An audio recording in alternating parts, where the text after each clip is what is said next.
கொலைகாரங்கிட்ட இருந்து போலீஸ் நம்மளை பாதுகாக்கும்னு பார்த்தா இங்க போலீஸே கொலைகாரன மாதிரி இருக்கிறாங்க. நாகர்கோவில் கிளை சிறைச்சாலையில குட்கா வழக்குல கைது செய்யப்பட்ட விசாரணை கைதி சபரிவர்மனை அடிச்சே கொலை பண்ணிருக்காங்க. யாரெல்லாம் தெரியுமா? அந்த சிறைச்சாலை வார்டன், 2 காவலர்கள், 8 கைதிகள். காம்பினேஷன் பாத்தீங்களா? எப்படிப்பட்ட காம்பினேஷன்! போலீஸும் கைதிகளும் சேர்ந்து மனசாட்சி இல்லாம ஒரு மாற்றுத்திறனாளிய அடிச்சு கொண்டிருக்கிறாங்க. இந்த போலீஸ்காரங்க கிட்ட நம்ம என்ன கேக்குறோம் அப்படின்னா, இன்னும் எத்தனை ஆயிரம் லிட்டர் ரத்தம் உங்களுக்கு கிடைச்சா உங்க ரத்த வெறி அடங்கும்? கொன்னு குவிச்சுட்டே இருப்பீங்க இல்லையா?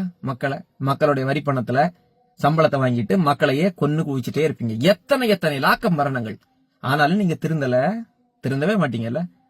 இந்த போலீஸ் ட்ரைனிங்ல உங்களுக்கு என்னதான் சொல்லி தருவாங்க? அப்படி சட்டத்தை நம்ம கையில எடுக்க கூடாது, சட்டத்தின் முன்னால் குற்றம் சாட்டப்பட்டவர்களை நிறுத்துறது தான் நம்முடைய வேலை, இதெல்லாம் சொல்லி தர மாட்டாங்களா?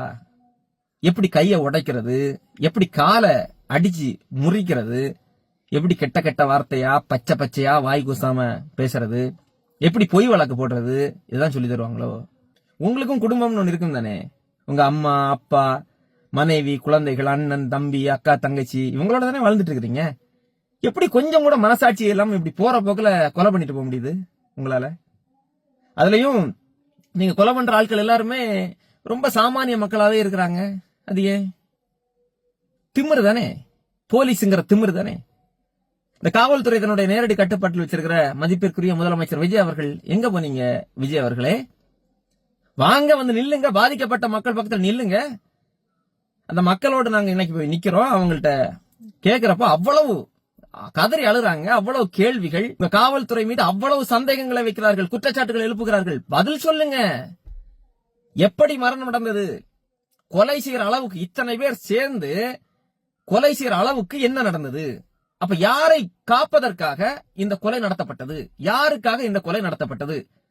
பதில் சொல்லுங்க, பதில் சொல்லுங்க மிஸ்டர் விஜய் அவர்களே, வாங்க. இதுல என்ன கொடுமை தெரியுமா? 3 காவலர்களை கைது பண்ணிட்டாங்களாம். அதுக்கு ஃபயர் விட்டு பாராட்டிட்டு இருக்கிறாங்க கொஞ்சம் பேரு. இந்த கொலை நடந்ததுக்கு காரணமே இவர்களுடைய நிர்வாக சீர்கேடு தான்.